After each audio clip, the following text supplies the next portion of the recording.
Hello दोस्तों, आपका स्वागत है हमारे चैनल पे। आज हम एक और शेयर का रिव्यू करने वाले हैं जो कि है L&T फाइनेंस लिमिटेड।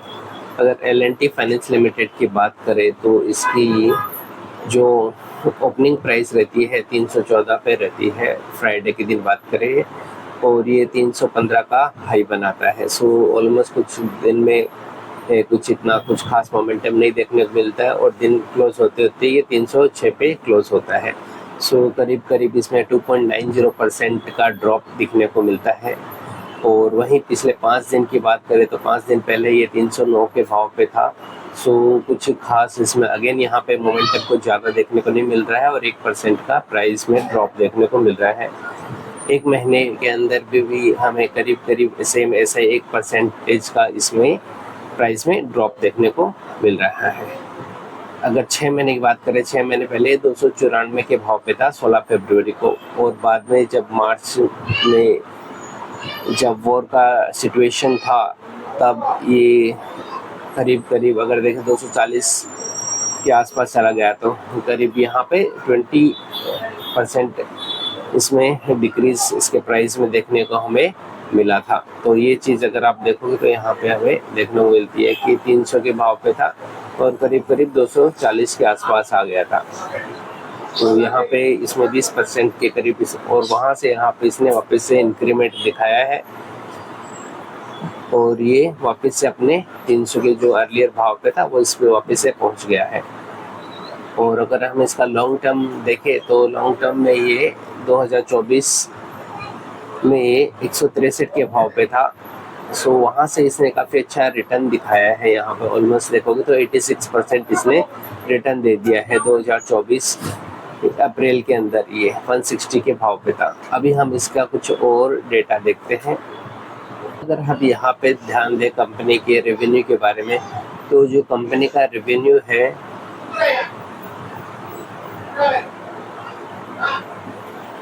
अगर हम कंपनी के रेवेन्यू की बात करें है तो यहाँ पे 2019 में करीब करीब 13,365 करोड़ का था। 2020 आते आते 14, फिर 13 वापस से हुआ। कंपनी का रेवेन्यू वापस से 2022 में गिर जाता है, करीब करीब 12,000 करोड़ के आसपास आता है। सेम ऐसे कंपनी का जो अभी अगर 2 साल में देखें तो 14 करोड़, 15 करोड़, 17 और यहाँ पे अभी 18। तो ये भी 3-4 साल में कंपनी का रेवेन्यू थोड़ा ठीक बढ़ रहा है। और कंपनी के एक्सपेंसेस की बात करें तो एक्सपेंसेस भी कंपनी का यहाँ से ऑलमोस्ट कांस्टेंट है, 7,000 करोड़ के आसपास है। वहीं पे हम अगर हम प्रॉफिट की बात करें तो कंपनी का जो नेट प्रॉफिट है, कंपनी का अगर हम नेट प्रॉफिट की बात करें यहाँ पे तो 2020 के अगर यहाँ पे देखोगे तो प्रॉफिट बिफोर टैक्स और प्रॉफिट नेट प्रॉफिट तो करीब 2020 में 1700 करोड़ के आसपास था। फिर 2021 में ये 1000 करोड़ के 950 करोड़ के आसपास हुआ, फिर 1000, फिर 1500। यहाँ पे देखो कि एक थोड़ा सा एक बहुत ज़्यादा इसमें मोमेंटम देखने को हमें मिल रहा है कि 2022 में ये जो प्रॉफिट था 1000 करोड़ के पास था, सीधा 50% यहाँ पे बढ़ा ऑलमोस्ट। यहाँ पे भी बहुत अच्छा यहाँ पे इंक्रीमेंट देखने को मिला है। यहाँ पे भी अगेन 50% इसका बढ़ने को मिला है। और फिर यहाँ पे देखोगे तो करीब करीब 10%, और यहाँ पे भी करीब करीब अगर हम देखें तो 10% और 10%।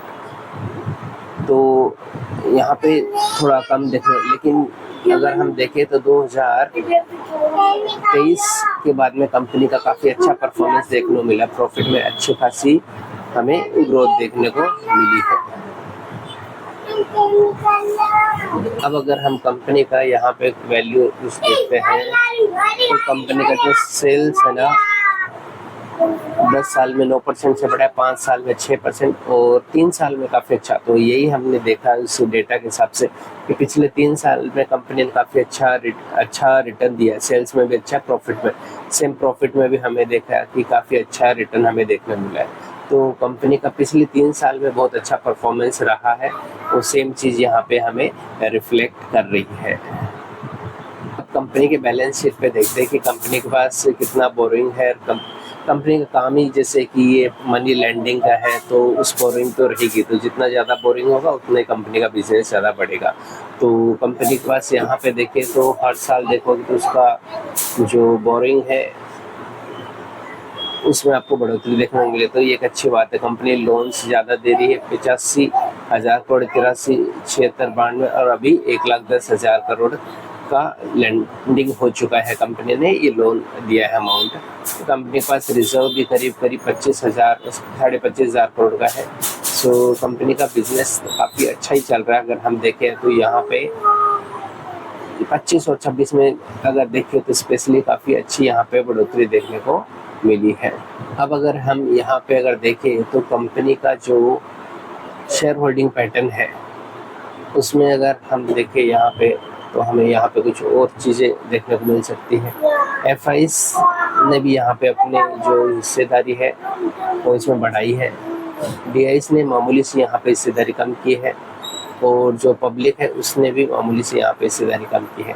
सो मेजॉरिटी ऑफ द जो स्टेक है इसमें प्रोमोटर्स का है 65 या 66% हम कह सकते हैं, और 7.7% है एफआईज का, डीआईज का है 14.90 और पब्लिक का इसमें है 11.45। सो ये था हमारा एनालिसिस एलएनटी के बारे में। ओवरऑल समरी देखें तो कंपनी ने पिछले 3 सालों में काफ़ी अच्छा रिटर्न यहाँ पे दिया है और कंपनी का प्रॉफिट में भी हमें काफ़ी अच्छी बढ़ोतरी देखने को मिल रही है और कंपनी का ओवरऑल 3 साल में काफ़ी अच्छा परफॉर्मेंस हम कह सकते हैं कि लॉन्ग टर्म के लिए हम इसको एक अच्छा कंसिडर कर सकते हैं।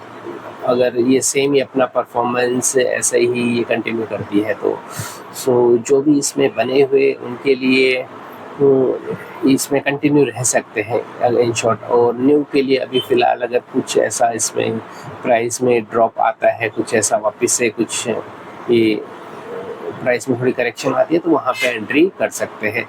ओवरऑल कंपनी का बिजनेस मॉडल काफ़ी अच्छा है। सो ये था हमारा एनालिसिस एलएनटी फाइनेंस के बारे में। आपको वीडियो कैसा लगा ज़रूर बताइए। धन्यवाद।